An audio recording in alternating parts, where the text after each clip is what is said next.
Good evening, good afternoon, good morning, whatever the fuck you're watching this. This is episode 13 of RosinBaggers podcast, brought to you by Backyard Sports. How you doing, Ty? Doing well. Fresh off last night's excitement in baseball. Wearing the stash today in support of the great Miles Michaelis. He was one strike away from history for the St. Louis Cardinals. Haven't had a no-hitter since the year 2001. We'll throw in the name Bud Smith at you for all you baseball historians. That was the last Cardinal to throw a no-hitter. Miles Michaelis just pitched a phenomenal performance last night against the Pittsburgh Pirates. Equally as impressive, St. Louis Cardinals faithful showing up 33,000 for a Tuesday against the Pirates. Are you kidding me? St. Louis showing up for their baseball team, and they're playing some pretty good baseball to boot. 2.5 clear of the Milwaukee Brew Crew, but currently losing to Pittsburgh. We'll monitor. We got a lot to get to, lots to in store. All-Star breaks coming up right around the corner. I'm ready. For 13. Awesome. Hey, you know what those attendance numbers on a Tuesday against a stellar team tell me? Dear Oakland, dear Baltimore, dear Kansas City, and every other team that claims we can't get fans in the ballpark, looking at you, Cincinnati. Put a fucking winning product on the field and you'll sell tickets. People want to go to games. They don't want to go to games to watch players nobody wants on their fucking team. Don't sell everybody that's worth half a fucking penny from your franchise and expect fans to still shell out shekels to go to games. Amen. And I do want to comment. I love Margot's comment after the game. Not Margot, your manager's name. Marmol. Margot. I had Margot on my head because I watched him drop a ball yesterday for Tampa that let in runs for New York that was a routine fly ball. But anyway, back to Marmol. His comment, if Bader doesn't get to that ball, nobody gets to that ball. Yep. Dude, Bader gave that a fucking college try. How just like the moment that would have been if he'd have made that catch. Like that goes back to like catches that you see Granderson in center field for Detroit during Verlander's no-hitter there. And like just those moments that you get, that would have just been like peak no-hit saver. 8 2/3 leading up to that. If that had been out number 27, fuck, that would have been a highlight forever. That would have been unbelievable. And if Bader's playing normal depth, if Bader's playing where Bader normally plays in that situation, that is a can of corn routine fly ball out for Harrison Bader.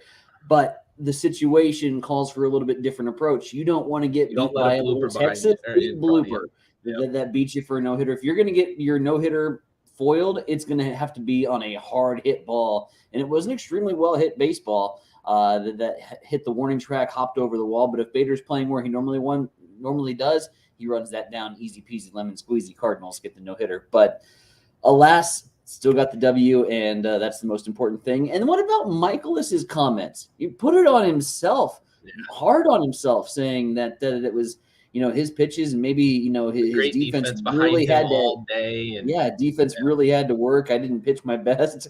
Humble as all be out for one of the best pitching performances that St. Louis has seen in a very long time. And the cojones on the home plate umpire, and kudos to him because the ball was outside, right? It was outside. It was a couple inches off the plate. But to not just punch him out with 2 strikes and a no-hitter, like, I wanted to see him do it, but good on him. Like, he got it right? He got it right, and it is what it is. But, man, we almost had history yesterday. I know as a Cardinals fan, you were tuned in, edge of your seat. It's the whole jinx situation, too. I didn't want to alert you guys. Listen, it was on my radar from like inning 4 on. I'm like, all right, well, he isn't allowed to hit yet. But where do you draw the line? Like, where do you tell your buddies, hey, we got a no-no situation? Because every time you say we got a no-no situation, we both got the jinx working really well in our favor. For and against. If we're talking trash on a team, they're going to go win a 5-game winning streak. If we're talking good on a team, except for the Yankees, who just apparently all they do is win. Yeah, they're immune to it. They're immune to the curse. So I wasn't going to like alert you guys at the 7th inning stretch and being like, hey, just a heads up, we got history potential. I know Stove ain't watching it anyway because it's the Cardinals and he's got better stuff to do than watch my baseball team. But finally, like when it got to the ninth, I'm like, okay, I can let the boys know, hey, potential history here. Let's tune in to We got Pittsburgh and so St. close Louis. to. Oh man. Anyway, all that aside, let's talk about last week. The series we highlighted. You had Rangers White Sox. What'd you think of this one? I am so glad I had Rangers and White Sox in this one because this turned out to be a very, very intriguing series, and it's got a couple storylines that are lingering into this week, and I think are going to be very big focal points in the very near future in terms of what Chicago is going to do and how they are going to move forward as a baseball franchise. We had the Fire Tony chants from the Chicago faithful on the South Side start to come into play, and you could hear it loud and clear. More on that in just a little bit. We didn't hear them on Friday because the White Sox picked up the win.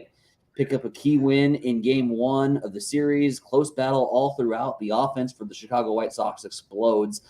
They pick up 5 runs in the 8th. Yasmani Grandal does what Grandal does. He hits a 2-run double and opens up the floodgates from there. They end up plating 5. They win the first game against the Texas Rangers. And then Texas, who I said is a sneaky 2 seed in the AL West right now. I don't want to say they're playing great baseball, but they're playing consistent baseball at this point. And for a team that I thought was going to be competing with the Oakland A's for the first round draft pick or the cellar or however you want to say it, I thought they would be pretty competitive for the worst team in baseball. Consistent baseball is good for them, and they're winning some games as they did on Saturday, thanks in part to the White Sox bullpen, which has really been a huge question mark this year. It was one of the things I thought Chicago going into the season was definitely the strongest at, with Liam Hendricks closing things out.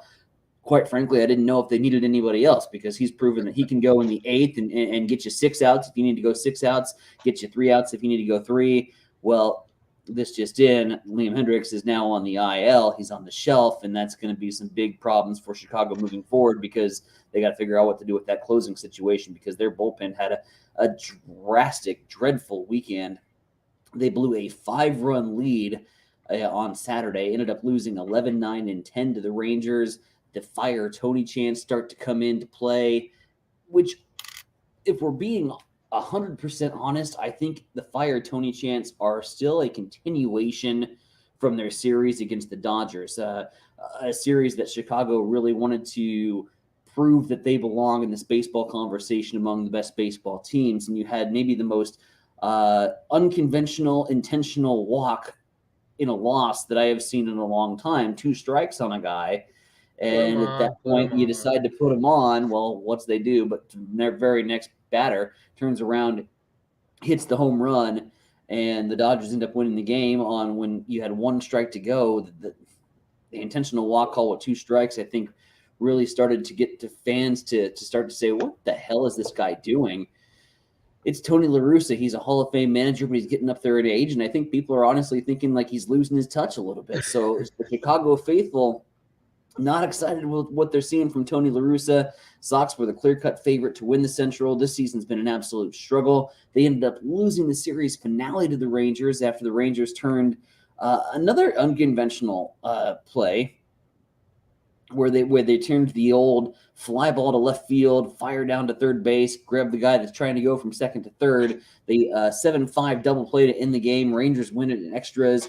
More bad news for the White Sox. We mentioned the Liam Hendricks going on the disabled list for an already struggling bullpen. And now Michael Kopech, who I thought was one of the strong pieces of that starting rotation. He left the game after just 13 pitches, still waiting to hear more on his diagnosis at the moment. The Sox at one point, or at that point, I should say, had lost 4 of their last 5 games. So the pressure and the intensity in the water is really boiling under Tony La Russa's ass right now. Thankfully, he starts off this week with 2 games against the Detroit Tigers. They're able to pick up 2 and kind of quiet the noise for a little bit. But this is still a baseball team. My main takeaway from this series was Chicago's got a lot of questions to answer, and they got to do it in a hurry. Because this is a baseball team that everybody thought was going to be the clear-cut favorites to win the Central and might be even the second-best team in the American League. You could have debated that with the Yankees and Houston in there. But Chicago was, among a lot of people's contenders to make it to the ALCS. And here's a team that is now on the 15th day of June, still one game under 500, still 5 games back of Minnesota for the AL Central lead.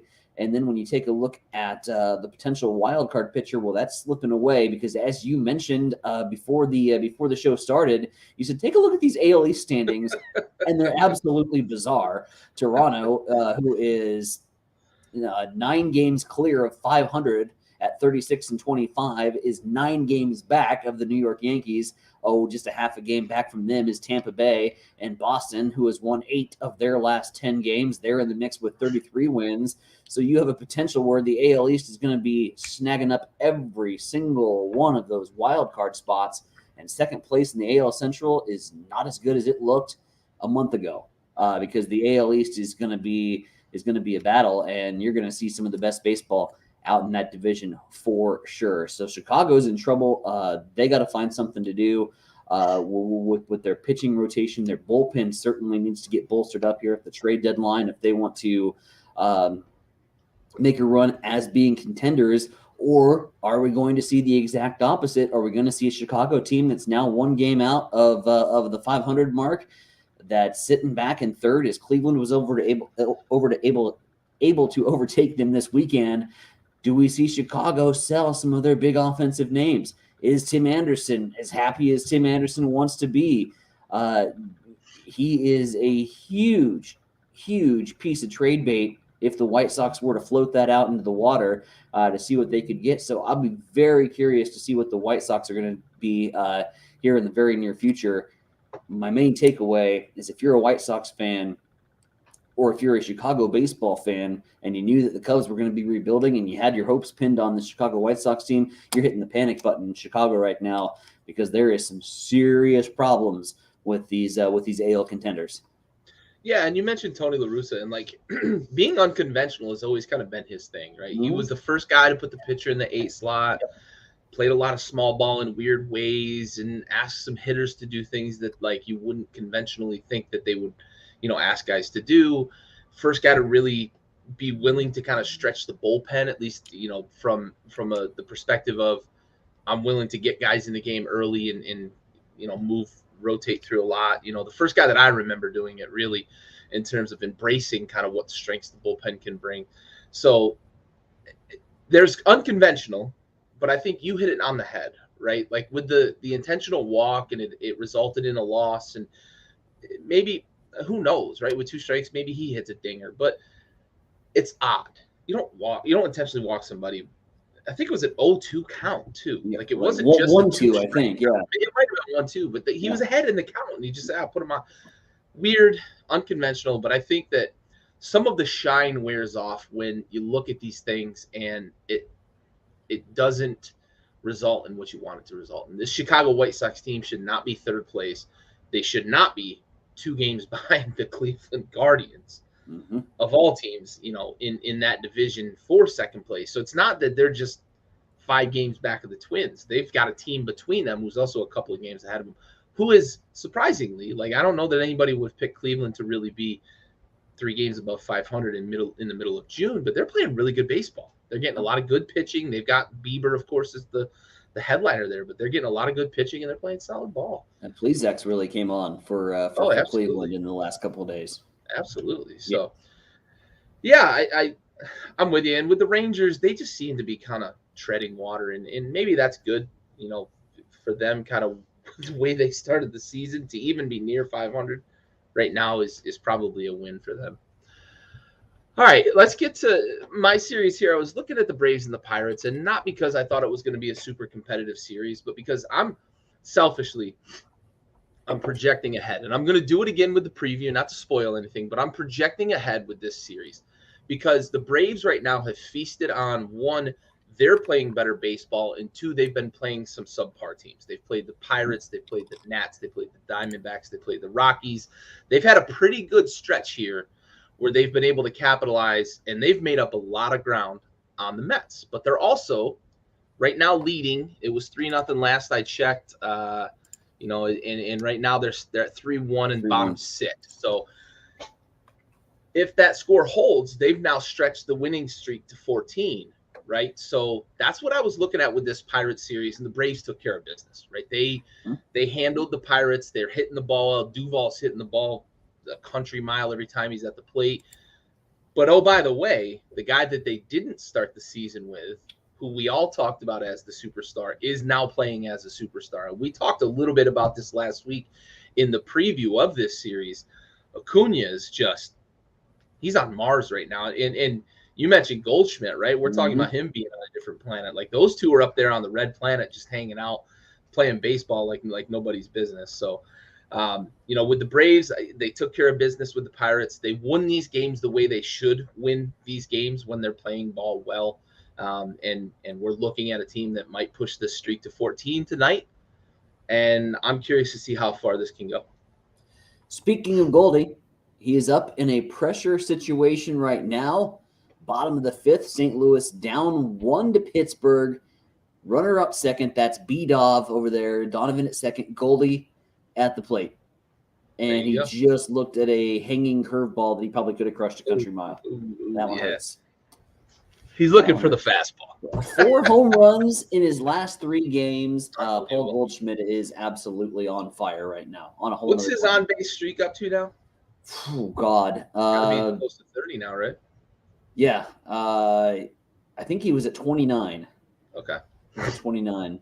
Nice. Entering tonight's action, and he just grounds to the shift. Dov over to third. Paul Goldie goes in the dugout. Oh, well. Wow. Yeah, Pittsburgh,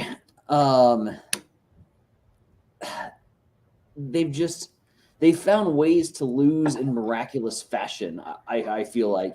And I don't know, looking back on that Atlanta series, how much Atlanta just absolutely roasted them from cover to cover. I don't know if they had any situations where they had to turn it over to their bullpen, but if they have to turn it over to their bullpen, it's rough. I mean, they're throwing their starters for absolutely as long as they can go, because every time it turns to their bullpen, things just unravel, and it's a disaster. And for St. Louis to get 2 wins already in this 4-game set against the Pittsburgh Pirates, in 2 of those games, St. Louis found extraordinary ways to win, including some very clever plays on the base paths. But it's just been, if you're Pittsburgh, you get off to a lead and you start to see that get chipped away, and then you say, oh, no, here we go again. And that mentality has to be firmly planted in their brains right now. And I don't know what you do from a managerial standpoint or from a team standpoint to get rid of that mental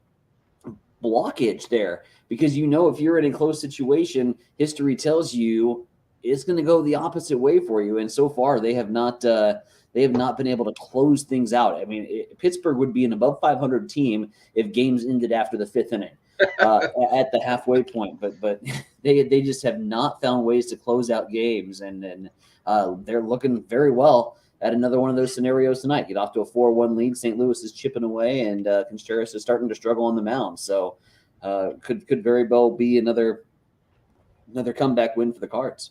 Yeah, for sure. Maybe that 5-inning thing will be the next thing they test in the minor leagues after this whole moving the bases fucking thing. For sure. Yeah.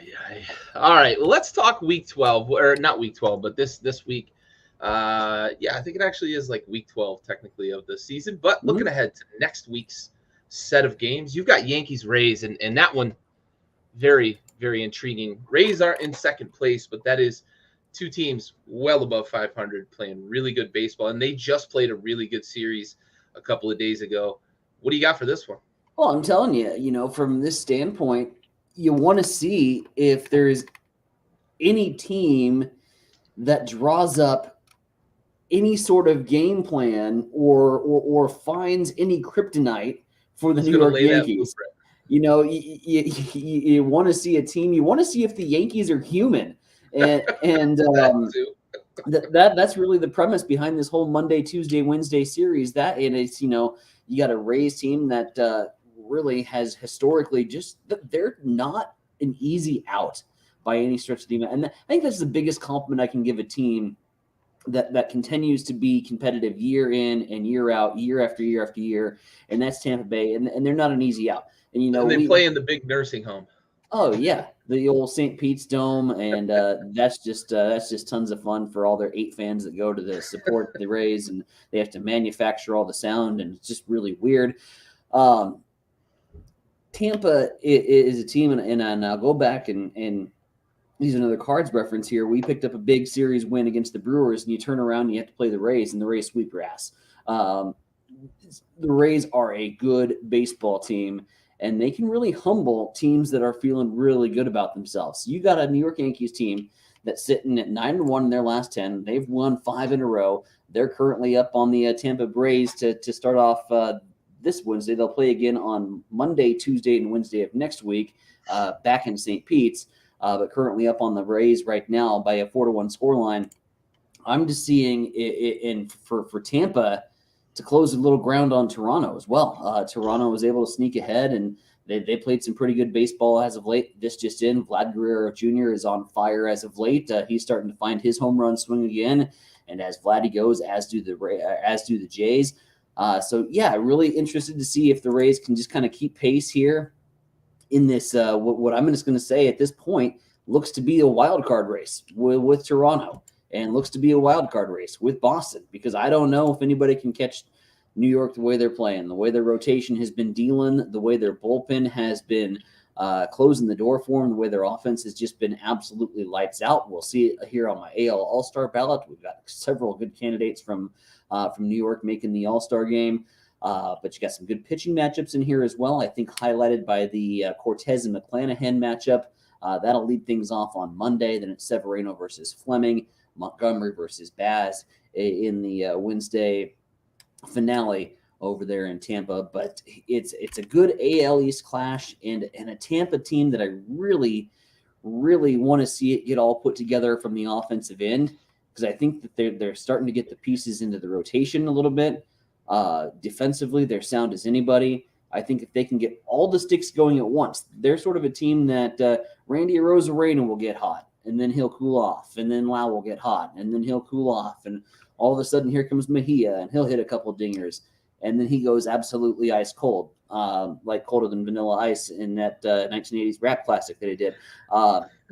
If they can get everybody playing at the same level, and oh, by the way, we forgot to mention Wander Franco, but he always plays good baseball. I don't think that guy ever goes on a cold streak, but if they can get everybody together and start to string some offense together, I think this Tampa Bay team can make just equally as good a run as New York. New York went on quite a bit of a winning streak. They're on another one now. I think that's a team that can put something like what we saw in Atlanta and close the gap on the New York Mets.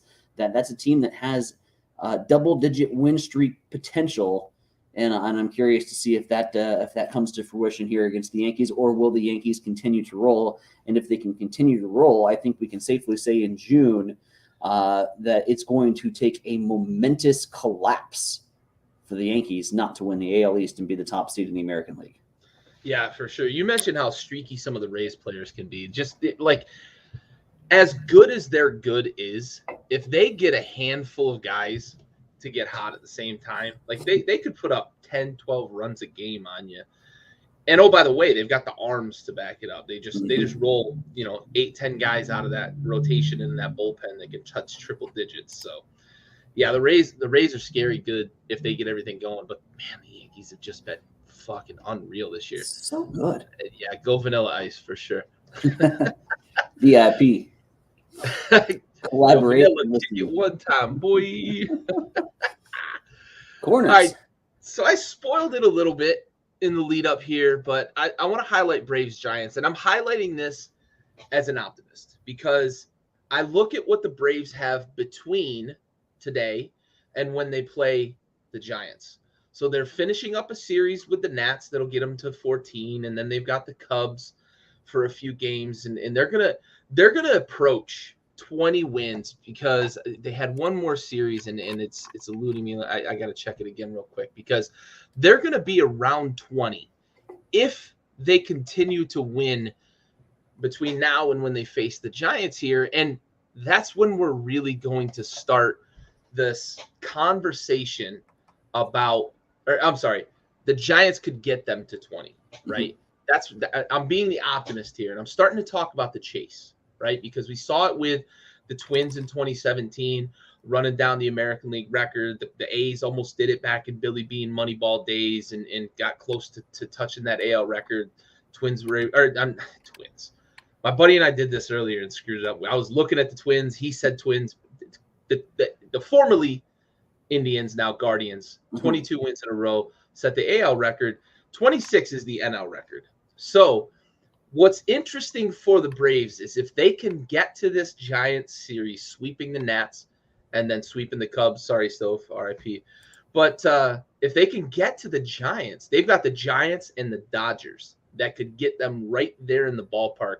They're going to earn it, right? Yeah. If they're going to get to 26, they are going to earn it. And I want, selfishly, the Braves to keep winning, finish off my fucking hapless Nats. And again, sorry, Stove, sweep the Cubbies. Because that series is when you get to 17, that's when you start to talk about the chase. And I want that series to kind of be that, right? Let's start talking about what 20 could look like, what 22, 23, 24 could look like. So that's why I want to highlight this series. They may lose tonight. They may lose a game against the Cubs, and suddenly my preview is just two good teams playing each other. But selfishly, I want this to be the Braves going into the Giants with a chance to get to 20 and say, here we come for 26.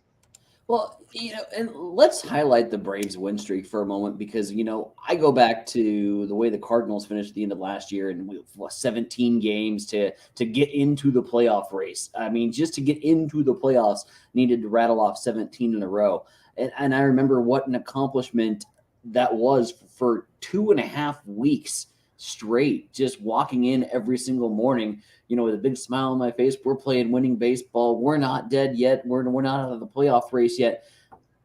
Then you flash forward and you take a look at some of these series and, 4 games, a 4-game stand, a home stand. You're at home. You're a home ballpark and you could be playing the worst team in the league and you could be the very best team in the league. And in 4 games, odds are that the opposing team is going to win one of those games. A 4-game home sweep is a remarkable feat in and of itself. So to rattle off 13 wins and counting, 13 wins and counting for the Braves is something truly remarkable. 20 is such an unbelievable number, and it's going to take some remarkable baseball here within the next week to reach that stage. And as you mentioned, their opponents that they've got coming up, win streak be damned. If they have it, great. If they don't, I'm still curious to see this Braves team who has rattled off 13 wins against some, no offense, fairly inferior opponents, waiting to see them up against some plus 500 competition and seeing if this Braves team is for real. So, yeah, the win streak has been absolutely remarkable. 20 is an insane number that I don't think that there's a lot of teams that will ever come close to. So anytime you even start remotely talking about that streak, and we hear about it, like the hitting streak comes into conversation when a player is like at 15 game hitting streak because we just don't see it that often. So yeah, just with you here, if the Braves can get there, it's can't miss TV. Oh yeah, absolutely. Even if the Braves don't get there, I still think this series is can't miss TV because I'm just curious to see them up against some better competition here in the National League. Yeah, right. If they lose a game between here and now, or even if they lose game 1 of that series, the remaining 3 games of that series are 2 teams that are going to be in the playoff picture, putting their, showcasing themselves against other competition of that same level. So. And don't forget, one thing that we're not talking about with the Atlanta Braves is the impact that the Ozzie Albies injury is going to have. Ozzie Albies with the foot fracture, that he is such a key piece of this Braves puzzle. So for him to now thankfully have a successful foot surgery, but looks like he is going to miss some extended time here for Atlanta. Curious to see how that will impact things. What their middle infield looks like with just Dansby Swanson is kind of the main anchor, with Ozzie Albies and Dansby, that's as solid as a middle infielder as there is. in baseball.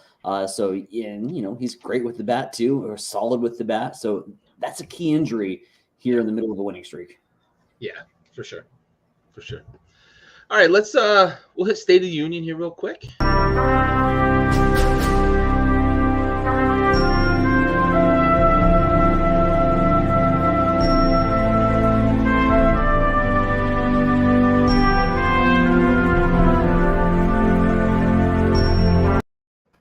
All right, so before we jump into our all-star conversation, let's look at the State of the Union for a couple of teams.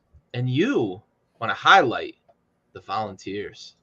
Tennessee Volunteers, old Rocky Top playing after every single run crosses the plate, which probably played about 656 times this season because Tennessee had a pretty damn good baseball team this just in. The number one seed, if you're just catching up on the college baseball ranks, has gone down. It was a topsy-turvy weekend in terms of super regional competition because 3 of the 4 top seeds went down, something that has not happened, I believe, since they kind of shifted the format to the regionals and super regionals and seeded everything out. So your top 4 seeds, 3 of your top 4 seeds go down, and Tennessee was among them. But what a storybook year it was for the Tennessee Volunteers. All year, this had been Tennessee versus the world. You as a college football fan will appreciate the analogy. Tennessee was the late 1980s Miami Hurricanes because they played with that sort of swagger that the old guard absolutely cannot stand. We have the iconic image of Gilbert turning around and saying, "What the fuck?" to the umpire after a blown ball call ended up being a 3rd strike. Gilbert gets tossed. Coach Vitello, who reminds me of a Bo Pelini, who is just mad at every single call. He's out of the dugout with his hair on fire, getting into the umpires, bumping into the umpires, just being big and loud and larger than life. And that's what this Tennessee team was for me. Now, all that said, 49 states are celebrating, and almost all of Nebraskans who are heading to the College World Series, who are not Omaha fans, are pretending to be Irish fans because the Irish did the old guard a favor this past weekend. They knocked off the cocky kids, the kids that played with an edge all season long, the kids that told you what they were going to do, did it, and then showed you what they did. The kids that played with more raw emotion, energy, and pure adrenaline than any team, college or pro, that I've ever seen. A remarkable team, irregardless of the outcome, that will go down as one of the historically greatest in college or professional baseball. National College Coach of the Year, 4 All-Americans, and of course the beat writers are going to have their say, and they're going to say that cockiness got in the way, and they should have focused on their opponents and not themselves. But that's not what won them 57 fucking games. Right. That's not where they got only 9 losses on the season. This Tennessee team played this way, and where I will give them huge accolades and accommodations is they played this way from the very start. They had gone on with this is the style that we're going to play. The image after the home run ball, and he's rounding first, and he's got the middle finger. Fuck you, dude! I totally dug it. The bat flips, the emotion, the getting the dugout fired up with whatever the hell, going down to 2 knees and raising up your and everybody else following suit. Everything about it was awesome from a baseball fan. Everything about it got you into the game, and nothing was more clear than the Tennessee faithful. I have images of England returning to the World Cup for the first time in like 40 years. And you remember the scene from the English pubs where you just saw beer flying all over the place because they were jumping up and down for joy, and their full beers were just exploding in the air, and it just looked like mass confetti everywhere. You saw that at a baseball field. When the fuck have we seen that kind of emotion out of baseball fans? Because their fan base, for as much trash as people are going to talk about this Tennessee team, their fan base was equally bought in as their players and their staff. And it was one whole cohesive unit that made 57 games a possibility. We are probably in college baseball ranks not going to see above 50 in a very long time. So for Tennessee to get 57-9, make a super regional, go all the way down to the wire, they were fun to watch. Now, they would have been the outcasts had they made it to Omaha, and I would have loved to. That would have been fun to watch. I would have bought tickets to go just be a fly on the wall in that baseball game, because that's the way they were. And it was Tennessee versus the world, and in this particular instance, I was definitely on Team Tennessee because I love seeing that in baseball. It made it fun to watch. To see those kids play with that kind of raw emotion was just an absolute. It brought me back to my playing days, and everything that you wanted to do as a baseball player, but it wasn't socially acceptable to do at the time. You saw those kids do it, and you said, "Hell yes, let's go!" Absolutely, was on Team Tennessee when it was Tennessee versus the world. Really shitty that they're not going to be in the College World Series this year, but they had a hell of a year, and absolutely nothing but props. The State of the Union is extremely strong, and I don't want to see them lose that. I don't want to see them lose that edge next year because it didn't work this year. And I don't want to see him read headlines. I don't want to see him get caught up into the well, if you guys were less charismatic and more focused on your opponents. No, fuck that.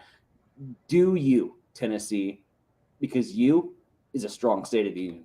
Hell yeah. They were a fucking stacked team too. I really thought it was, honestly, I thought it was them in the field going to Omaha. Mm-hmm. Notre Dame played some good ass baseball though, and that's a scary team in Omaha. All right, I want to look at the Padres because as we speak, surprise, surprise, the Padres are tied for first place in the NL West. They're behind on percentage points, but in terms of game for game, they are tied with the LA Dodgers, 15 games above 500. And guess who they're still waiting for? And who might be out a little longer? I hear he's having some potentially setbacks. Some minor setbacks. Yeah, so they're playing good baseball. Mm-hmm. So take your time, Taddy. Take your time. Get healthy. Be ready to go. Get back in like August. Give yourself 45 days to get ready for playoff baseball because this team is fucking good.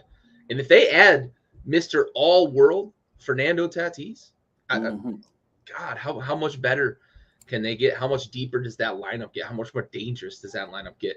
Not just from him at the plate, but also what he does on the base paths to put pressure on the other team, the way he plays defense, one of the probably 2 or 3 best shortstops in the league in terms of defensive prowess. So that's a guy that, I mean, they're missing him, but they're also playing really, really good baseball. And it is surprising to say in the middle of June that this team, who is waiting for Mr. MVP to come back from the crazy injury that he got, they are tied with the juggernaut LA Dodgers. And if you ask Dave Roberts, the World Series champion, LA Dodgers, but the Padres are tied with them right now. And the Giants are looking up on not just the Dodgers, they're looking up on 2 teams right now. It's the State of the Union, as you said, with Tennessee, the State of the Union with San Diego right now, very strong. They are getting good pitching. They're hitting the ball. They have more people contributing to that lineup than they did last year, and they had a pretty strong lineup last year. They look good up and down, offensively, defensively, and on the mound. Last year for San Diego, it was all about Slam Diego, right? And their offensive prowess and everything that they had going for them with just night in and night out, long bombs out in Petco Park. We all remember the scene. I mean, and their offense was fun to watch, swinging away on 3-0 counts. You love to see it.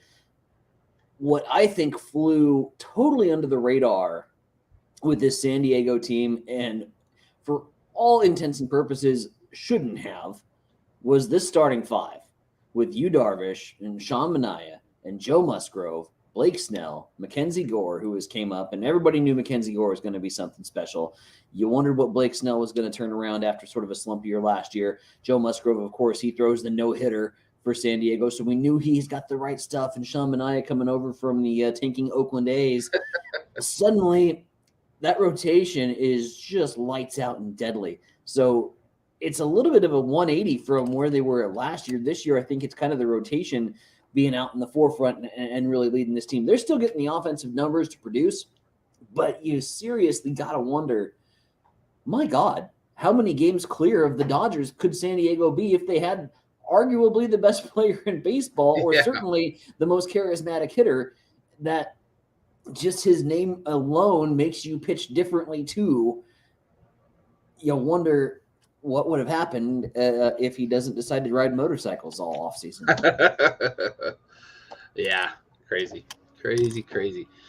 That pitching staff has really turned it on. You mentioned Snell too, and as much as he struggled last year, you thought, was it a bad move? And they go get Manaea and they double down, right? We're going to make this pitching staff good.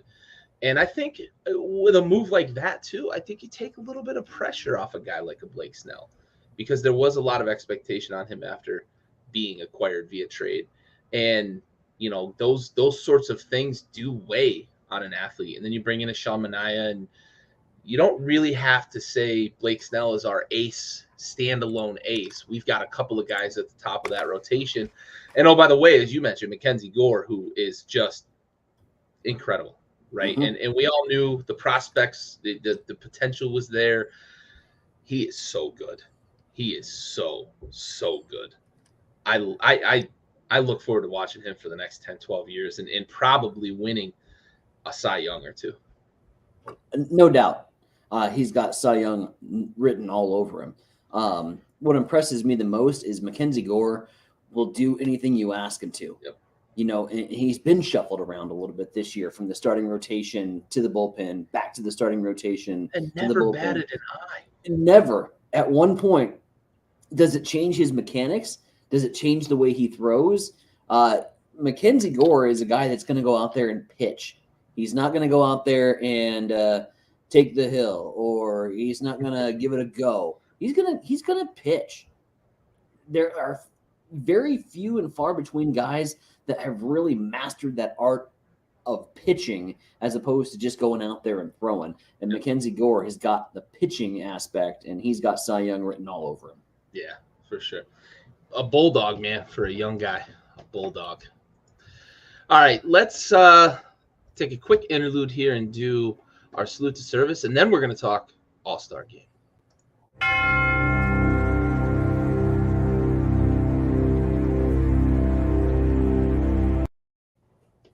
All right, tonight's episode goes out to Sergeant First Class Michael J. Goebel. He died December 22nd, 2019, serving during Operation Freedom Sentinel. Goebel was 33 at the time of his passing. He died in December of 2019 of injuries sustained during combat operations in Kunduz Province, Afghanistan. He was a senior intelligence sergeant assigned to Charlie Company, 1st Battalion, 7th Special Forces Group. He was decorated with a Bronze Star with 3 oak leaf clusters, Army Commendation Medal with Valor Device, the Valorous Unit Award, Special Forces Tab, Combat Infantryman's Badge, Basic Airborne, and Military Freefall Jump Master badges. Decorated soldier. Sergeant First Class Michael J. Goebel. This episode goes to you. We have to watch.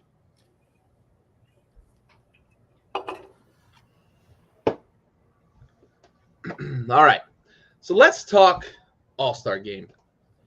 So we're looking at the AL this week, and we're going to look at the NL next week, but we're getting pretty close to the Midsummer Classic here. Ballots are out. Yeah, ballots are out. So we wanted to talk about our picks, right? And we've got some spots where we disagree, but let's start here let's go down the lineup 1 through 9-ish and DH. So let's start with number 2 here, the catchers. So you have Salvi, and we're in lockstep here. I have Salvi. So I'm going to pass to you first. What are your thoughts on Salvi? What separated him? Because there's a couple of guys that I had in consideration as well. What separated him from the rest of the pack here as catcher, starting for the AL All-Stars for you? It's a great question because I think there's a lot of Royals fans that might not consider Salvi to be the All-Star heir apparent because he's not putting up Salvi numbers from last year. Last year was an extraordinary year for any catcher, for any baseball player, let alone catcher. Salvi had an absolute phenomenal year, well-deserved of his All-Star accommodations. This year's been a slow start, but he's still Salvador Perez, and he's still, in my opinion, the best catcher in the American League. And, certainly the average is taking a little bit of a dump. He's sitting at 213. Last year, I think he was closer to that 300 line. But the run production is still there. The RBI production is still there. And the home run total is still there. And, here's another thing when I was looking at catchers. And this is just sort of where the dynamic has changed a little bit in Major League Baseball. The Royals don't have a 2. And when you're taking a look at stats and when you're taking a look at totals, you see a lot of teams in baseball going with a 1-2 punch. The Tampa Bay Rays do it with Mike Zunino and Francisco Mejia. You've got several catchers that really don't take the bulk of the workload anymore. Salvi's going to be a guy that's going to be behind the dish every night for the Royals, unless it's an absolute needed day off for him. So, a guy that just sits there and goes game in, game out, gets you those total numbers, and starting to warm up a little bit as we moved on in here to the summer months. He got off to a dreadfully slow start, but as he's picking up, you can still say it's still Salvador Perez, and I still think he's still the best catcher in the American League. Yeah, you mentioned the average, and in today's game, like batting average is in the dumps for most people, right? Just with the way the game is, analytics, all or nothing. It's home runs, it's home runs or it's strikeouts, right? That's what we're aiming for. There's not a lot of catchers out there that you're going to be able to say are demonstrably better, even in just offensive production, and that's what I looked at with Perez. He's got 14, I think, bombs or 12, or nine. I'm sorry, mm-hmm. Yep. 9 home runs on the season. But it's what you said, right? My all-star catcher needs to be the guy who commands the game, who brings it every night. There's a lot of platoons out there, and some of the other guys that are getting some consideration and some run are catching like 40 to 60% of their team's game, and they're platooning with somebody else. You talked about how often Salvi plays. You know how many games he played last year? 161. How many games are in a season? 162. So wow. He's going to play every fucking night. And I know some of those games that he played, he got some pinch hits here and there, but I think he caught 145 or 146 games last year. That's Yadi Molina in his prime numbers, mm-hmm. right? And that was always the big thing, like Yadi and Benito Santiago and some of those guys, Pudge Rodriguez, like they didn't take nights off because they were the guy that commanded the rotation and were the field general every single night. And that's that old school, what a catcher is supposed to be for a team. And that's what Salvi Perez is for me. And that's why I pushed the batting average aside and said, this is the best catcher. This is the guy I want to see on the field for the AL All-Stars. But I did give some consideration for Jose Trevino. I do want to make mention of him right now because I think what he's doing for the Yankees is pretty remarkable because you've mentioned how good that rotation is and that bullpen is. And he's been the guy really in the bulk of their games. He's in a little bit of a platoon there, but he's been the guy in the bulk of their games really calling the signs and getting those pitchers ready for games and getting them through their, through their paces through the games. And he's hit well. He's batting 300 and he's got 5 bombs on the season. It's a quiet 305 bombs because of the lineup he's in and how good they are. But I just wanted to give some shine there to a young guy who I think has potential. I know that the talk of Gary Sanchez was that like, oh yeah, this is the next, Jorge Posada and that sort of thing. I think Jose Trevino could be the next Jorge Posada for the New York Yankees. My second choice would have been Adley Rutschman, but that was purely out of me wanting Adley Rutschman in the All-Star game and me being a fanboy for Adley Rutschman and less a little bit about his accolades. Isn't that what the All-Star game's about, though? By the way, right? Adley Rutschman got his first home run tonight. So that's right. I did see that. Adley Rutschman. Absolutely. Get somebody. All right, so let's move from catcher to first base. So you have Anthony Rizzo at first base, and this is our first opportunity to have a little bit of a spirited discussion because we disagree. I have Ty France. So who's been phenomenal. Right.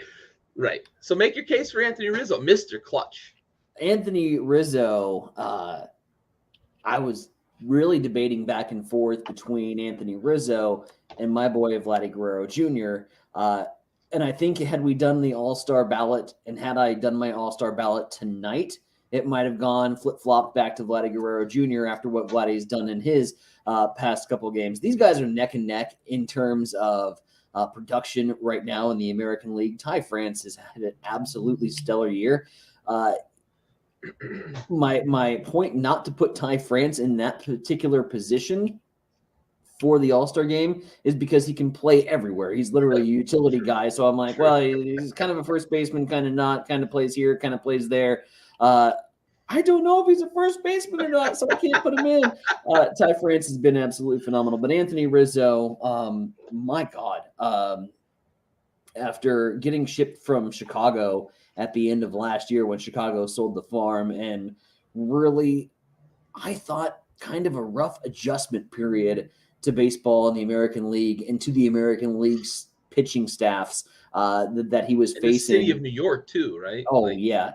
I mean, he played in Chicago, but like New York is a different animal. It's a completely different beast. And this year he's handled everything extremely well and has really gotten back to the Anthony Rizzo we remember. And you know, we can throw the stat lines all over the board. You know, he's going to be on pace to get 100 RBIs this year. He's already on pace for 40 home runs, sitting at 15 right now, 36 runs scored, 41 batted in, 15 homers.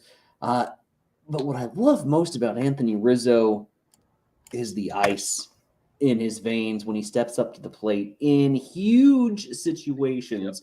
And he always seems to deliver.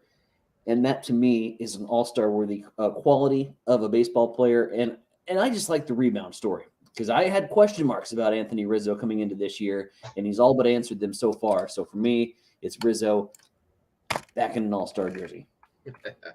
Yeah, for sure. And you mentioned it was the debate between him and Vlad. And for me, it was Ty and Vlad, right? And I respect what Rizzo's done. Mr. Clutch, ice in his veins, come up big in almost every situation they've had for him at the plate this year, delivered for sure. I kind of stole one here, and you mentioned it with Ty France being kind of utility guy, being able to play and be all over the field and whatnot. And his eligibility at first base is what it is. That's where he's played the bulk of his games, so he's AL All-Star eligible at first base, right? For you fantasy players, he's eligible all over the fucking place. he's fun. You're getting production every night from every position that you want to put him in, wherever you need to get him. So, but I really like this guy. He's batting over 300, and as an old school baseball guy, I still appreciate dudes that go to the plate and take that sort of approach to it. I get it with analytics. I don't want to sound like a curmudgeon that's just like, you fucking kids, get off my lawn. I get it with analytics, right? But I'm also going to let you know that I, as an old school guy, appreciate a dude that can bat 300 and still belt 10 bombs before the All-Star break, right? Who might be on pace for 25 or 30 home runs and 80 plus RBIs and to bat over 300, right? I can appreciate those things because that's the baseball I grew up on. So Ty France for me is a little bit of an old school, what I thought Vlad Guerrero was going to continue to be. And you mentioned it, right? His last few nights have been pretty awesome. I think he's starting to heat up, and we might see him start to push that batting average closer to 300 here. He's up to, 268, I think, at this point. And, of course, he's hitting the ball country mile every time anytime he wants to. But I like Ty France. I like to watch him. I love guys at first base that are athletic enough to be able to play other places because usually, like, first base is that position where you kind of put the guy who can't run, right? He's the guy. Go over there and figure out how to scoop a short hop because – we need your bat in the lineup, but I don't know where to fucking put you in the field. So, I'd love to see Ty France in the All-Star game. I really would. Here's the reason I don't think we will. Seattle sucks. They're 28-35. They're 11 games back. And I think, here's the deal. If Seattle is even remotely in contention in the American League West, if they're threatening with Houston, Ty France is a household name. Oh, yeah. Along with Julio Rodriguez. Oh, yeah. But they're so far back that I think they just, when they see the All-Star ballot, they just literally just skip over the Seattles, the Oaklands, the Detroits, the Kansas Cities, except for Salvi. I'm not so ignorant to convince myself that the rest of America agrees with me. This is my All-Star ballot, damn it. All right, let's move to second base here. So at second base, you've got Jose Altuve, and we've got another opportunity to discuss. I've got Gleyber Torres. Jose Altuve, talk to me, Ty. I just look at what Houston has done and who their hitter continues to be when it's sort of the clutch gene with Rizzo, but it's all over the map for Altuve. 277 on the batting average, a skosh under 300. He's still a home run hitter for a second baseman, and I think it's the shots that he hits as a middle infielder that really impressed me with his size and the amount of bat speed that he's able to generate. Cheated. No, never does. A phenomenal hitter for Houston. And I like what you did with the cheater thing, and I don't think you intentionally did with the cheater thing. He never gets cheated because he cheats. But he's always cheating. Cheating aside, Jose Altuve has continued to athletically produce some of the great numbers from the second baseman. And, as I'm going down the list and thinking second baseman, the All-Star game to me has to have a little name recognition along with the numbers to back that up. And when I think AL second baseman, and if we're playing the name recognition game and you're holding up AL second base, Jose Altuve, first name that comes to mind, he's got the stats to back it up. He's got the production to back it up, and he's just my choice. Yeah, for sure. It's a worthy choice, right? And I'm not going to sit here and try to bag on Jose Altuve because in full transparency, I wanted to highlight what Gleyber has done in New York, right? Mm-hmm. He's come into a position. He was never the guy in New York until he was the guy, and he played his way into being the guy. It's sort of like what Kiner Falefa's doing right now. Like, who the fuck was that guy 6 months ago? Right. But he's played his way to being an asset for a team that is fucking 45-19 or whatever they are right now. Like, it's unreal what the Yankees are doing. And I wanted to highlight Gleyber. I do think that Jose gets the vote. Again, I don't think America is going to agree with me. I do think that Jose gets the vote because, one, name recognition, you mentioned it, and that's a big thing for the All-Star game. Two, he's been there. The Astros are good, right? It's not like you're leapfrogging a guy on a bad team over somebody on a the best team in baseball. I just wanted to highlight Gleyber brings steadiness to the middle infield in New York in one of the toughest markets in baseball, and he hits like a middle of the lineup guy. He makes that lineup so long that they can be as dangerous as they are, but also that pitching staff relies on what he brings, that steady glove in the field. He's one of those rock solid guys for the Yankees, and I wanted to highlight that. I think he's a great player. I do think he's going to be a reserve. I think he plays in the All-Star game, but as a reserve. But for me, if I were picking, I would put Gleyber as a starter because of what he's done to prove to not only that organization, but to that city that he belongs in the pinstripes. I also tried to space it out a little bit too. I didn't want to have all Yankees on my All-Star team, and I very well could have with the hot start that they're off to, but they have pieces, and it looks like we're going to have to commend their front office, which is something I never thought I would ever say. Talking about a New York baseball team is hats off to their front office. But rather than going and getting – Dude, how much homegrown fucking talent? Exactly. Oh, my God. Rather than going out and getting the most expensive guy they could find, And the guy with the biggest contract, with the biggest name recognition, with the biggest pop from the fans when he steps to the plate, they got guys that fit the puzzle that they were trying to get together. They got pieces in the right places, and that's what's making this Yankees team a very special baseball team to watch. Yeah, for sure. Sorry to step on your toes there, but like that was a point I wanted to make and forgot to make about Gleyber. Is like he's a homegrown guy. Mm-hmm.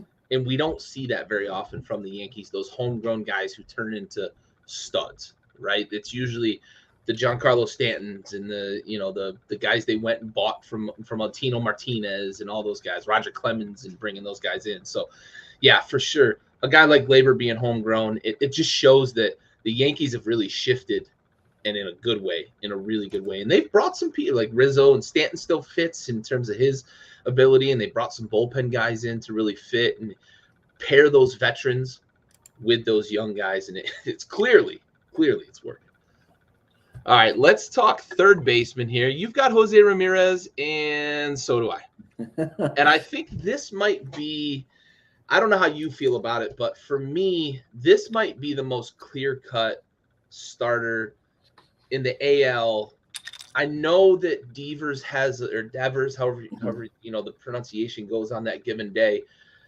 I know that he's got a case to be made, and I know there's some guys that you could say, well, don't forget about him, but Jose Ramirez is just unreal. Out of the third baseman category, it was the easiest circle to make. There is nobody right now that's putting up the numbers at third base that Jose Ramirez is doing. Yeah, you can mention Devers. You can throw in a Alex Bregman for Houston as a guy that certainly plays good baseball. Eugenio Suarez, I think, is sort of re-resurrected himself after a slow start in Seattle, but he's not.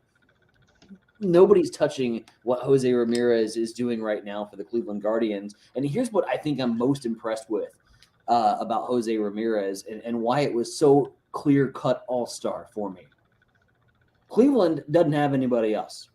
That's it. Jose Ramirez is their guy. And he's got him as a second-place team in the American League Central right now. They're the Cleveland Guardians. That's their name, but they really should be the Cleveland Jose Ramirez's because that's all they have. Yes, we talked about Quan and what a fun start he had to the year. He's gone chilly. The Linsanity has died down over there in Cleveland a little bit. That's such a good way to put it, too, because that was fever. It was. For the first week and a half to 2 weeks of the season. Fever pitch to start off the year, and it's chilled. And what do you have remaining but two good starting pitchers with Plesac and with Bieber, and then you got Jose Ramirez. Go ahead, Dark Sage. We'll get to it. Push your question. Yeah, I'm with you. I think it is a two-horse race at the third base position for the AL. But for me, exactly what you said, right? Coming into the season, Boston was supposed to be what Boston has shown over the last few weeks, right? So let's give a little appreciation here for the second-place Cleveland Guardians, who, as you put it so perfectly, like, who else do they have? Who else do they have? And he's still just hitting over 300, 16 bombs, driving in, what's he? I think he's only driven in 30 runs because nobody gets on. Now he's got 60 RBIs. So, but still, every opportunity he gets, he's knocking in runs. His OPS is over 1,000. Like, the guy's unbelievable. Brings a great glove as well. We've talked about the complete player. That's what Jose Ramirez is for sure. All right, we'll give Dark Sage a moment here to post the question. Let's go to shortstop. You've got Xander Bogaerts, and I've got Little Bichette. Boo! The legacy. God, I loved watching his dad play though too. Yeah, both the Bichettes. I think I have a soft spot for Bo because of Dante. Amazing. And when he puts a swing on the ball, he puts a hurt onto that baseball. Mm-hmm. Here's why I picked Xander Bogaerts. Yeah. And you mentioned and you alluded to Rafael Devers a little bit with Boston. The reason I can't put Devers into that conversation, not only because of the competition he's going up against with Jose Ramirez, but it's the consistency factor. Devers is flashy. Bobby Dahlbeck is flashy. several of the other Boston Red Sox offensive weapons are streaky players. There is one player on this Boston lineup that is the model of consistency that day in and day out is going to hunt for at least one hit. Mr. Lunch Pail, man. Is going to get on base at least once per game because he's going to draw out a walk if he can't get on base with a hit, and that's Xander Bogaerts. And not only his offensive numbers, which have been great from the middle infielder perspective, just a shade under 330. That's his model of consistency when he steps up to the plate. So you're talking, a hit every 3 at bats, and even better than that. I love this glove. I love watching him in the field. I love the range that he has and how he is able to play shifts and close down and rob hits. And I know there's a statistical category that we're living in the analytics era of the amount of runs saved from a defensive standpoint. And I know from the shortstop standpoint that he's right up there among the best with them. I love every aspect of his game. It's consistent. It's a guy that's just going to go to work day in and day out. And for me, that's an AL All-Star. Yeah, you know what Bogaerts reminds me of in the field, and I've thought about this a few different times watching Red Sox games. He reminds me of Omar Vizquel because he's always in the right position. And there are guys like Ozzie Smith. There are guys like Tatis, who are just so supremely gifted athletically that even if they're in the wrong position pre-pitch, they can get to a ball. But guys like Bogaerts and Vizquel used to do this. Like, they are just, it seems like the ball just finds them. But when they have to make a play, they can. And Vizquel was pretty flashy as a shortstop as well. And Bogaerts has a little bit of that kind of, I'm going to flip it out of the glove sort of flashiness. But it seems when I watch Boston games, and I used to live in Rhode Island, so Boston was on all the time. Right. He just is always in the right position for the hitter, and balls just don't get by him because Bogaerts is, for as athletic as he might be, he's not Fernando Tatis when it comes to being able to really run down a ball and chew up ground and make a diving catch because he's 6'3" and can sprawl the length of the infield. So that's, to me, with Bogaerts, you mentioned the consistency, and I think that mental preparation that he puts him in position to be consistent both at the plate. He brings his lunch pail every single time he goes to the plate, but also in the field. You say Vizquel, I say Barry Larkin. I think that's a good comparison too. Larkin is another guy that he was on both sides of the because Vizquel was not the hitter that Barry Larkin was, for sure. Right. So from a totality perspective, Larkin might be a better comparison in terms of with Bogaerts. But in the field, I just see some of that stuff with Vizquel that I used to love to see from him, that I see a bit of it with Bogaerts. But Larkin, I like that comparison. I like that a lot. All right. So Dark Sage has got a question here. So we'll take a quick little interlude to address. Seems like we're going to get a Dodgers-Yankees World Series, California, New York Mutas, how both teams are basically media darlings. We get New York, Los Angeles. How would both sides spin a losing narrative to make their team still look good? So I'm gonna harken back to Dark Sage. I like this question. Dark Sage asked this question about the Dodgers early on too. I like the question. So 2 huge media markets, and then the follow on here. We know sports organizations like to push narratives. We'll never admit they're wrong. This is one example. 2 teams and brands hyped up beyond anything else. Curious how baseball would go to bat for the Dodgers or Yankees to try to spin the narrative. So I want to address this real quick because we just talked about this, I think, a week or maybe 2 weeks ago, how it is very, very surprising how quietly the New York Yankees are 45-19 and in first place by 9 games. And nobody's really done what ESPN does with like LeBron James and what they do with the Patriots and they do with Tom Brady and Aaron Rodgers, like the focus on them because of the Dodgers, right? I think that's been the influence of the Dodgers. So from that perspective, 100% agree with Dark Sage's comment here. I think as the dog days of summer approach, we're going to start to get that hype for the Yankees from the media. So, as you said, I really like this question. So I'm going to pass to you to address how do you think the losing narrative plays out for in New York if they lose to LA and vice versa if the Dodgers lose to the Bronx Bombers? You know, I think the narrative for the Dodgers is because the pundits and the experts were so actively pushing the Los Angeles Dodgers World Series talk, because of the experts here on the RosinBaggers podcast that said the Dodgers were going to push to be the top team with historically the best record in baseball we were ever. Talking wins record. We were talking wins record, man.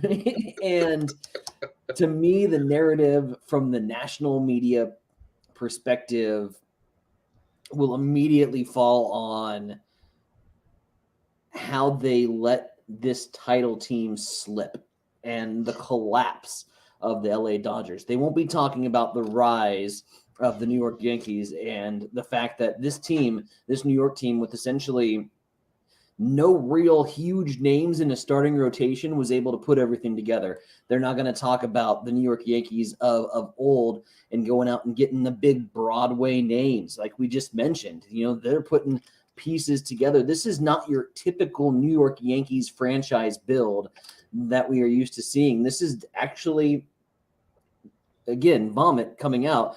This is weird to say. This is the Yankees doing it the right way. The right way, right? Yeah, absolutely. It's a surprise. I think what you're going to hear from the New York media, win or lose, is exactly that. Was that New York found a way to not be the big millionaire spenders. Maybe from the New York Post, you might hear, well, we probably should have spent a little bit more money at the trade deadline. It didn't get our big names to come in at the trade dedeadline. Listen, if New York's where they're at right now at the trade deadline, they're going to go get a name. They're going to go get a whale to come push them through the playoffs, and maybe even, I don't know, unretire Roger Clemens, because he used to always come in during the playoffs just to throw a couple innings. I'm going to start 4 games and then I'm going to pitch in the playoffs. Exactly. Typical. For $60 million. but I think the narrative spins completely different. If the Dodgers win, it was a "we told you so" mentality. It was everybody knew this was the best team in baseball, and the Dodgers proved it. If they lose, it's going to be the epic collapse, and probably even, I don't know, one could go as far as to say the firing of Dave Roberts if they don't win the World Series after all the expectations and bulletin board material. Yeah, and it's weird saying it's warm for a team that might win 95, maybe 100 games. But I think the expectation was there that this was World Series or bust. Yeah. For them, for New York, you know, if it's winning in a different fashion, and I think everybody needs to understand that it's not the typical Yankees media love fest that we're used to seeing with New York. If it's lose, it's still the New York media, and they're still going to blame everything on umpires and maybe even a fan that reached over a ball. We're waiting for a Steve Barton moment to happen in New York. Somebody is going to take the fall, and it's not going to be the New York Yankees, because that's the way the New York Post and New York Times operate. But from a winning perspective, you know, this baseball team puts together, it's, hey, we've found another avenue here in New York that we can carve out, and we can do this again.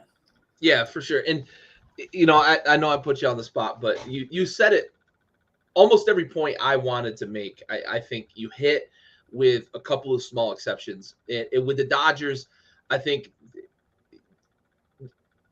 we don't know what's going to happen in terms of health. So that could be a built-in excuse, right? Yep. But if they do lose, if they are healthy and they go lose to the Yankees, it's going to be exactly how you put it. They let this one slip because they were so heavily favored, so hyped coming into the season that the expectation is a World Series championship, and anything less is how'd you let this one get away. For the Yankees, while I think the Yankees themselves in that clubhouse, in that organization, may have felt like they were going to compete, I don't think nationally, and I think that's why, as we said, right, the Yankees are sort of flying under the radar right now. It ain't going to last much longer. We're going to start to get the hype train built because they are the Yankees. But I think right now they're flying a bit under the radar because coming into the season, they had the Blue Jays in the division. They had the Rays in the division, and the Red Sox went out and spent money to keep their own, but bring in, Trevor Story with the big signing. And the Yankees didn't make the big – there was talks of Correa, and then they didn't sign Correa, and he ended up in Minnesota. So this is a different Yankees team. So I think if the Yankees lose, the narrative will be either should have spent more at the deadline, but I think they're going to spend at the deadline.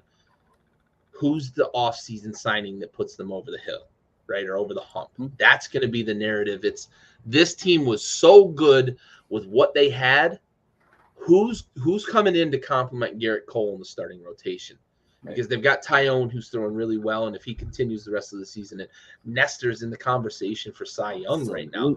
So who's that guy that's going to come in and be that 2, 3, maybe even 4 starter to make that rotation 5 full studs deep going into the following year? And then it's the bullpen, right? How do we bolster an already good bullpen, but how do we make that bullpen unstoppable? The Jabba in a rowless combination that they had for a while, and the old Mariano and Wetland and Mariano and whoever else was the setup guy that they would find to plug in there and go sign, right? Who's the guy that's going to bridge the gap between starter, maybe a middle reliever, to a setup guy, or even maybe a couple of setup guys, because they've already got a pretty good bullpen. But I think that's going to be the conversation because their offense, I don't know. And of course, we've got a lot of baseball left to play, but I think if they lose, the narrative is going to be what's the piece that the Yankees, who always historically have spent money, who are they going to go spend money on in the upcoming offseason? 2 things, 2 thoughts, 2 quick thoughts. One on the New York Yankees, how much of this is predicated on previous years and quite frankly, pent up years of high expectations and low results. I think that there's some people right now in the New York media that aren't shouting this baby from the rooftops because they're waiting for the New York fall to happen. They're waiting for the Yankees to snap back to reality. Oh, there goes gravity. There's an M for you. One other thing I wanted to mention, doing a little rapping tonight, by the way. One other thing I wanted to mention, Vlad Guerrero Jr. hit a home run earlier tonight. He has now just walked it off against the Baltimore Orioles. So Vlad Guerrero Jr. continuing to rock and roll. Warm it up a little bit. Doesn't get a little hot. Who the fuck wants to pitch to him right now? With the groove he's been in the last, 4 games, I think he's really been just lighting the ball up. Who wants to pitch to him? Who wanted to pitch to him coming into the season, but who wants to pitch to him now? He's a guy, Tony La Russa, that you walk with 2 strikes. Yeah. If you're going to do that, that's the guy. All right, let's get back to AL starters. I want to say, Dark Sage, really appreciate the question. Awesome question. Love that. Spawned a great conversation. We really appreciate the interaction. All right, so let's move on. We got the infield done here, so let's go to the left field. You've got George Springer starting in the outfield, right? So we won't pigeonhole them into left field versus outfield. So you've got George Springer, Blue Jays. I've got Giancarlo Stanton, and this is where it started to feel a little Yankee heavy for me when I got to the outfield. But I love the piss rods that guy hits. I still go back to, he hit a ball earlier this year to opposite field that never got above 9 feet and got out over an 8-foot wall. He's the only dude that I've ever seen be able to hit a ball just screams off the bat like that. But George Springer, what you got, buddy? George Springer with, for me, answering a lot of questions this season. You're coming over from Houston. You're entering a Toronto lineup that is absolutely stacked.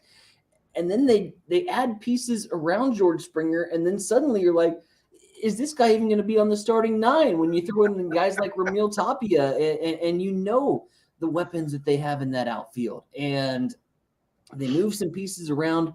George Springer has more than answered the call for the Toronto Jays, and I think he's been one of the more solid baseball players too, amid Vlad Guerrero, who's just,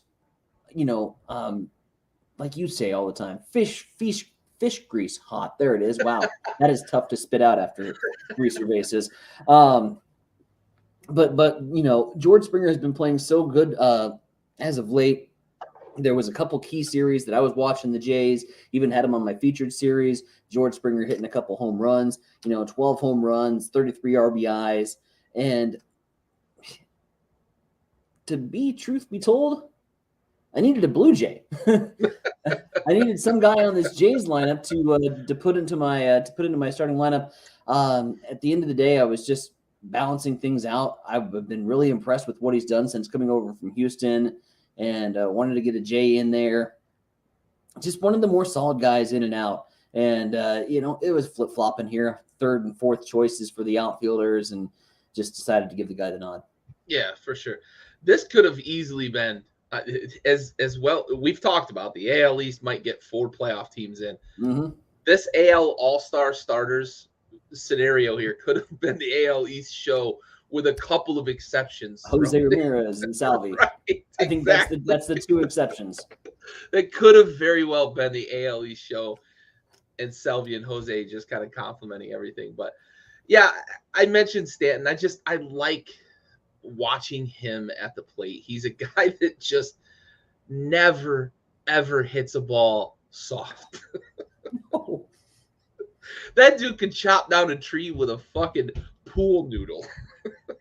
The way he hits the ball. That's what I want to see in the All-Star game. It's a show, right? You mentioned it's the show for the fans.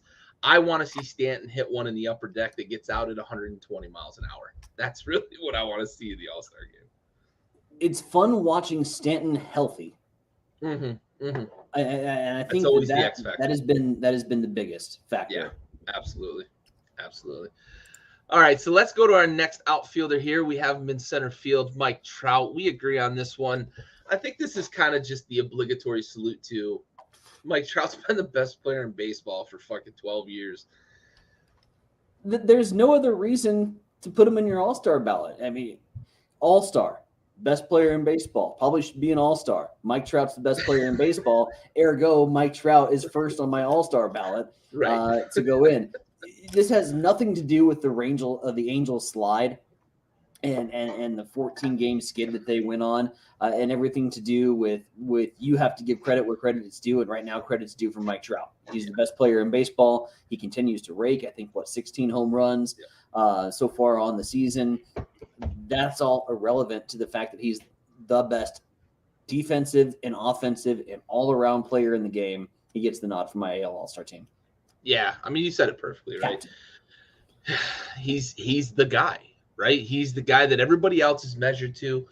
He's not quite batting 300, but he's batting 294. 16 bombs, 34 ribbies.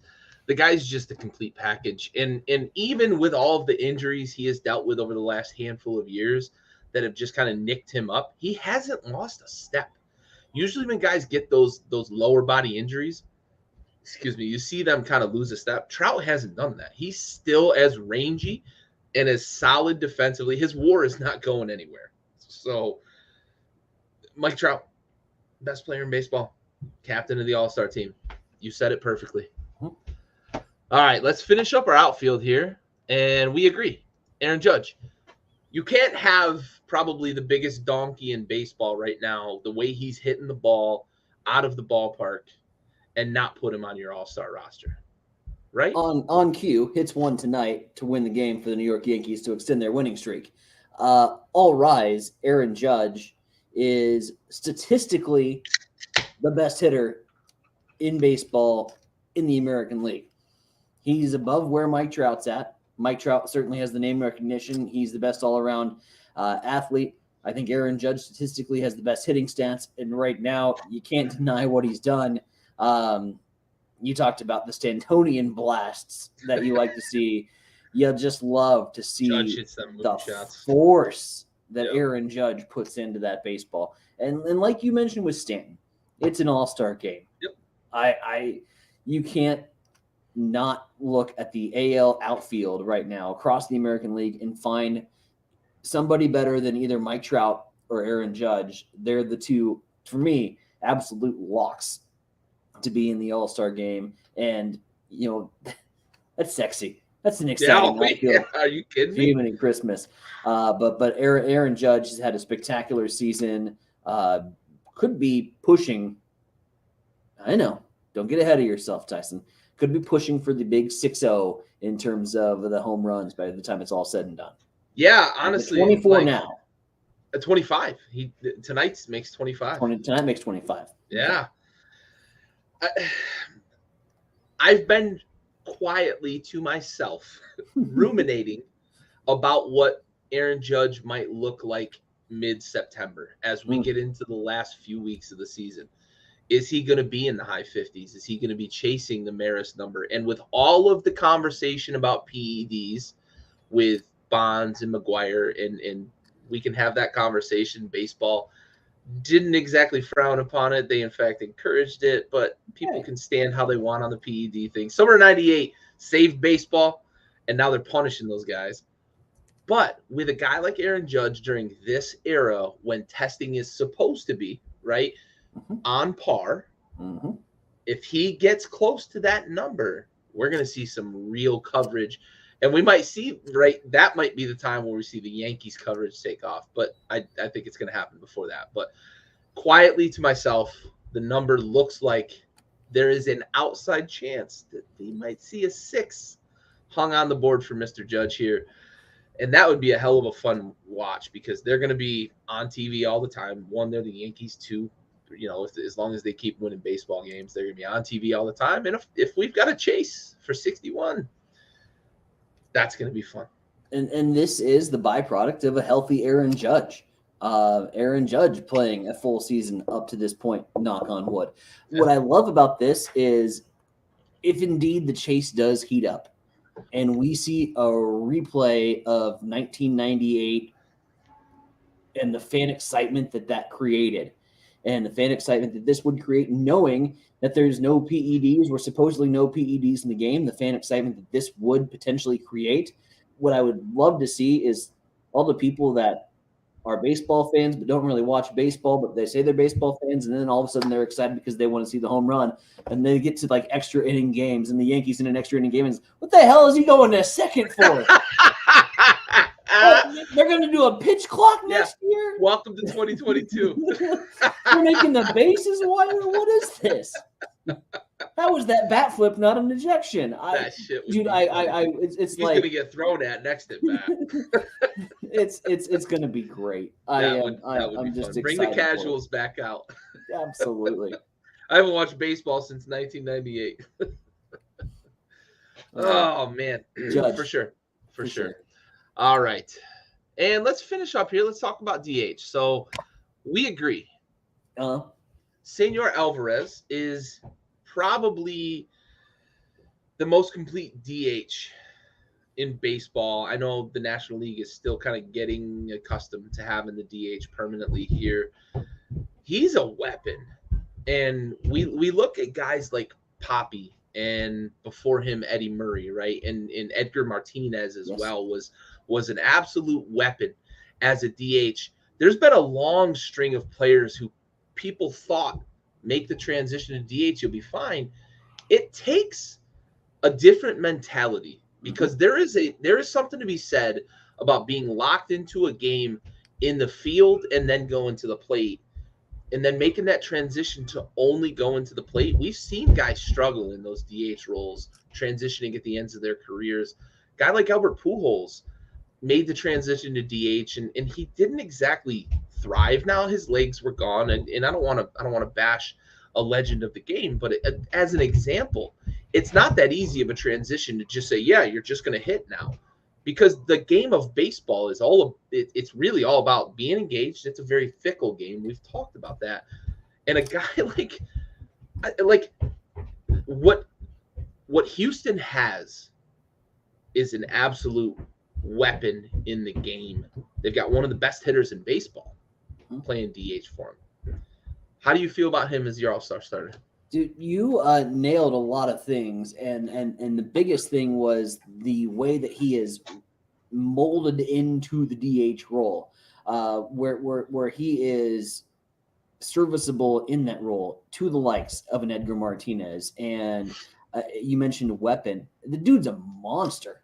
And we're talking about, what sells in baseball. Monster shots sell in baseball. And he's just a formidable force, very intimidating presence at the plate that you really – and there's 6'4", 6'5". There's no safe spots to pitch Yordan Alvarez. I've seen pitchers try to go slider outside, low and away, up and in, up and out. He does – if his got a cold hot zone, his is all red. Right. If you play the show. Yes.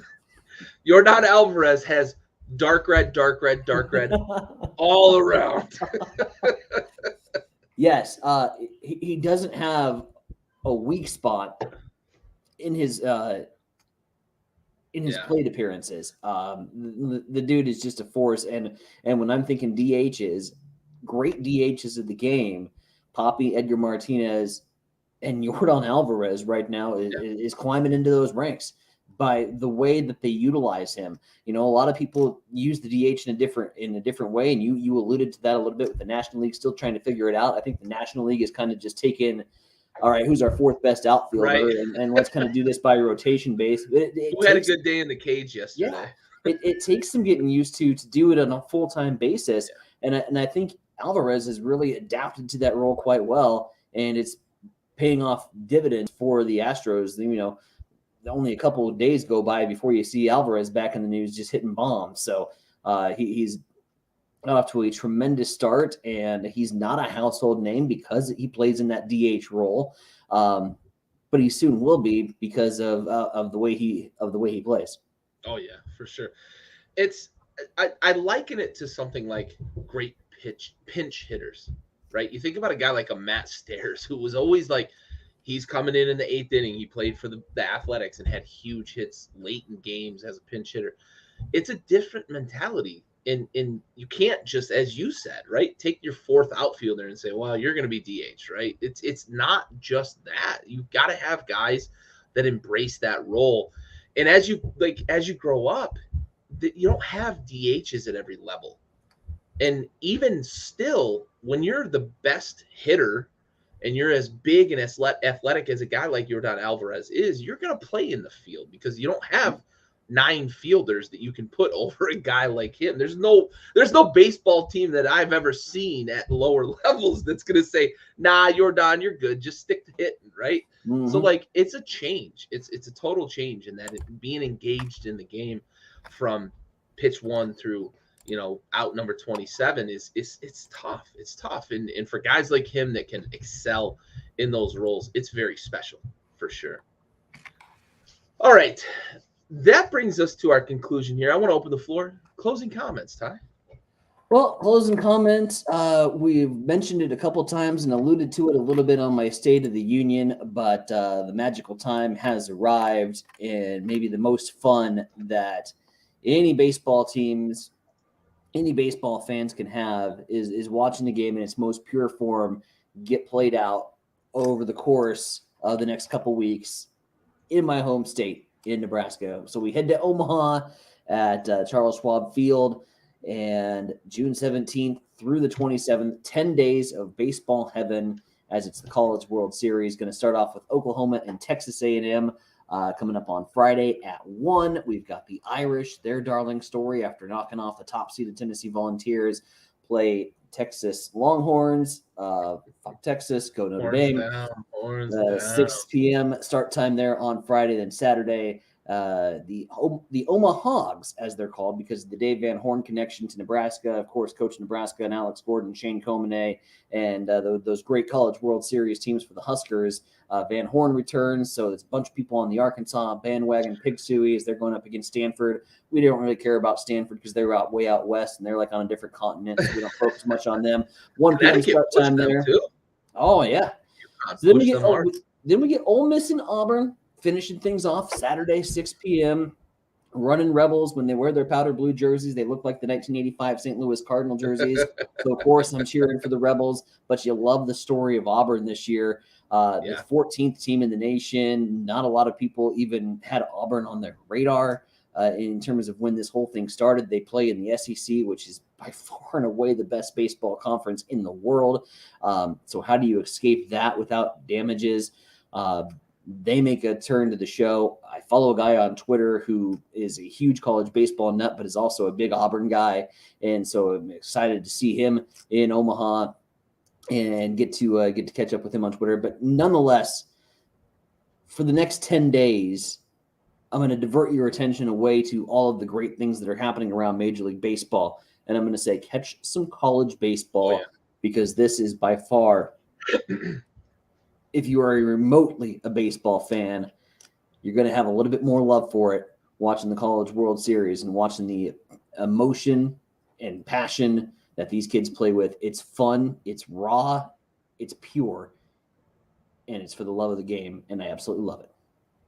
Beautiful. Well said. It's June, right? If you're a baseball fan, you can miss some Major League Baseball games right now to tune the fuck in to what's going on in Omaha, because it is magical. It is pure. It is for the love of the game, but it is so magic. Just the games, the way they play out, and some of the unbelievable comebacks that you see. It's so raw, and I love it. I can't get enough of it. I can't wait to watch some of these games coming up. I'm going to close with Braves are up 8-2. Selfishly, actually, they just closed them out. So we're up to 14. 14 games, 2 straight weeks without a loss. We're up to 14. We've got the Cubbies, right? And I'm saying we as if I'm not a fucking fan of another team in the AL East. But selfishly, I want Braves Giants to really be the chase series for 20. And then next week, if we get to 8, it would be what? 18, because they play midweek. If they get to 18, I'm going to highlight the fucking Braves and Dodgers, because we're going to be really chasing at that point. So unless you don't want to have me highlight the Braves again, root for the Braves, because we're chasing history. I know my dad's excited out there. I gotta give him props for as a Braves fan anyway. So should be. This has been fun to watch. All right, Red Sox might get to 500. Oh, they're one game away. All right, Ty, great episode, man. Really appreciate you every week. For the Big Stove, I know he can't be here, but we're still going to shout him out. We appreciate everything he does for the show. All the overlays you see, that man finds time to do them for us because he wants to stay engaged. We can't wait to get him back on the show. This has been episode 13 of the RosinBaggers podcast. We are out.